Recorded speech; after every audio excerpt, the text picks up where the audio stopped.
जय काली, जय माँ काली, जय भद्रकाली, जय गुरु गोरखनाथ बाबा आदेश, जय पशुपतिनाथ कुलदेवता आदेश बाबा आदेश। ल हजुरहरूमा आज म धनतेरसको बारेमा आमासँग सोधपुछ गरिकन हजुरहरूमा आज कुरा राख्छु भनेर जुन मेरो बाचा थियो हजुरहरूलाई बिहिबारको दिन धेरैले सेयर गरिदिनु भयो त्यो भिडियो। यो पनि हजुरहरूले सानो चित्त नगरिकन सबै सन्तानमा आज चाहे शत्रु होस् चाहे मित्र होस् जेसुकै होस् हामीले सबैलाई जय होस् भनेर हामीले सबै माझ हजुरहरूको साथ सपोर्ट चाहिन्छ मलाई। सबैतिर पुर्याइदिनुहोस्, सबैतिर पुग्ने गरी हजुरलाई यो पनि सेयर गरिदिनुहोस् है त, धमाधम सेयर गरिदिनुहोस् ताकि सुख सबैलाई मिलाउन्। ल्याएको केही होइन, लाने केही पनि होइन, सुख सबैलाई मिलाउन्। आमाको आदेश है, म कोही पनि होइन। यो जुन हजुरहरूले चासो लिनुभयो, जसले चासो लिनुभएको छ फेरि है, अब कोहीले त धनोत्तरीको दिनमा यो चल यो भित्राउने दिनै होइन पनि भनेको छन्, यसको पछि नलागौँ हामी।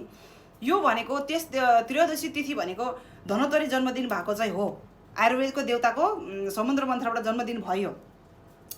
त्यसै दिनबाट हाम्रो पुर्खाले लक्ष्मी मातालाई पनि आह्वान गरेको थियो। यो हाम्रो पुर्खाको संस्कृति सम्पदा हामीले चालचलनहरू, हाम्रो रीतिरिवाजहरू पुर्खाले गरेको हामीले छोड्नु मिल्दैन है, पुर्खाले गरेको छोड्नु मिल्दैन। त्यही भएर उहाँहरूको मान सम्मानको लागि पनि हामीले गरेका छौँ र भएको पनि छ र राम्रो पनि हुनेछ होइन त। त्यही भएर अरूको हल्लाको पछि नलागौँ।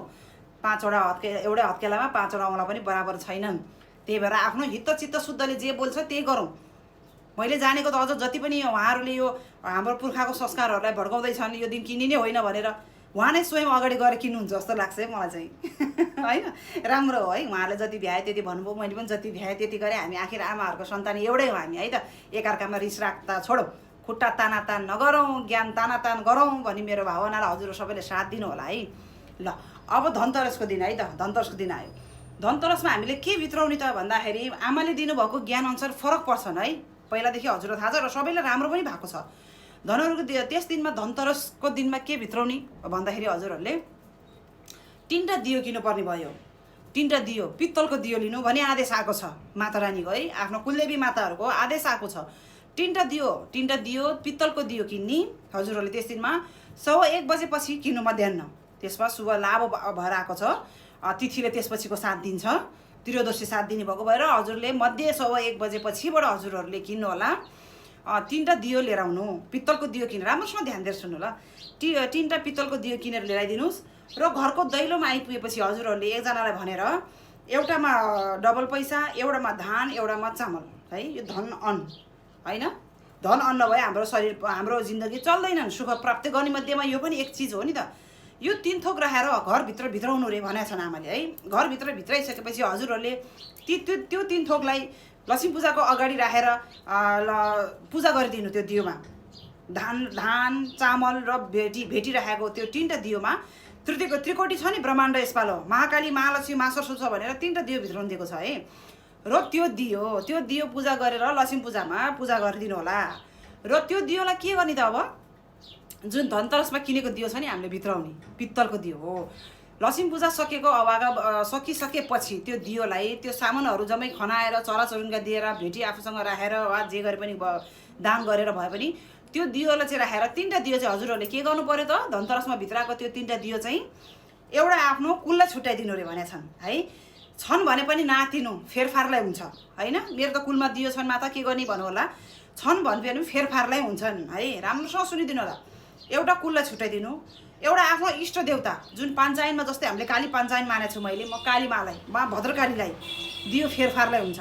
दियो एउटा भद्रकाली छुट्याउनु, जसरी कसैको नारायण पाञ्चायन हुन्छन्, कसैको गणेश हुन्छन्, कसैको दुर्गामा हुन्छन्, उहाँहरू है इष्ट देवता, उहाँहरूको लागि टक्क छुट्याइदिनु होला है। अनि एउटा चाहिँ पितृलाई छुट्याइदिनु, पितृको पनि छ भने फेरफारलाई हुन्छ है त। त्यस दिन भित्रको आमाहरूले माता रानीहरूलाई त्रिकोटीले जगाएको चिज भनेको 33 कोटीले जगाएको चिज हो है। अब यो बुझ्नेलाई मात्रै है त, बुझ्दै पनि जानुपर्छ सबैले है। अदृश्य शक्तिलाई हामीले चिन्नुपर्छ, जान्नुपर्छ। के हो भन्नु मिल्दैन कहिले पनि। देख्ने चिज जति छ नदेख्ने चिज त्योभन्दा डबल छ भनेर हामीले बुझ्नुपर्छ है। अब यो 3टा दियो बुझ्नुभयो हजुरहरूले। एउटा कुललाई छुट्याउने, एउटा पञ्चायन देवताको इष्ट देवता कुन छ हजुरहरूको त्यो छुट्याइदिने भने एउटा पितृलाई छुट्याइदिने। सदैव त्यो दियोमा हजुरहरूले बत्ती दिने उहाँहरूलाई।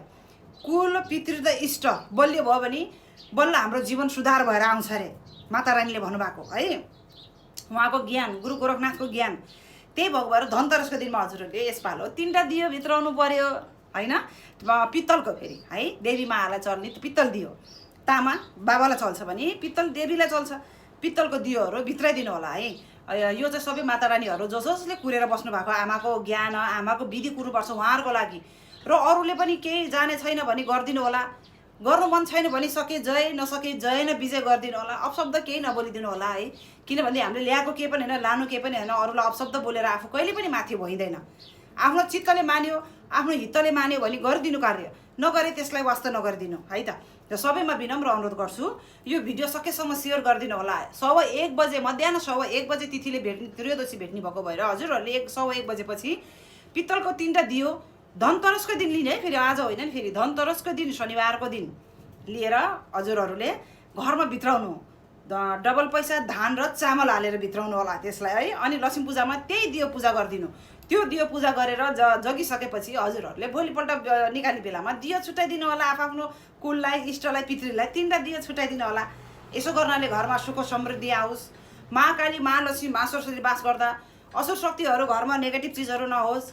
सरस्वतीले मुखमा राज गरून्, लक्ष्मी माताले धनको कमी नगरून् भनेर यो 3टा दियो हजुरहरूले सधैँ बालिदिनु होला है त।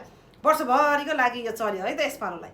अब माता रानीको यो आदेश हामी सबैले मानौँ। कुलदेवी हुन् र सबैको घरमा सुख शान्ति प्रगति उन्नति होस्, बाधा विघ्नहरू सबै हटेर जाउन् भन्दै यो भिडियो सबैले सेयर गरिदिनु होला कृपया है त।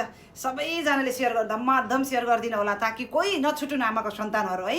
नबुझ्नेले पनि बुझेर एकचोटि यो विधि प्रयोग गर्नु होला। एकचोटि आमाको विधि हजुरहरूले प्रयोग गरेर यो सुख शान्ति प्राप्ति गर्नु होला है त। मलाई अन्यथा केही नसोचिदिनु होला।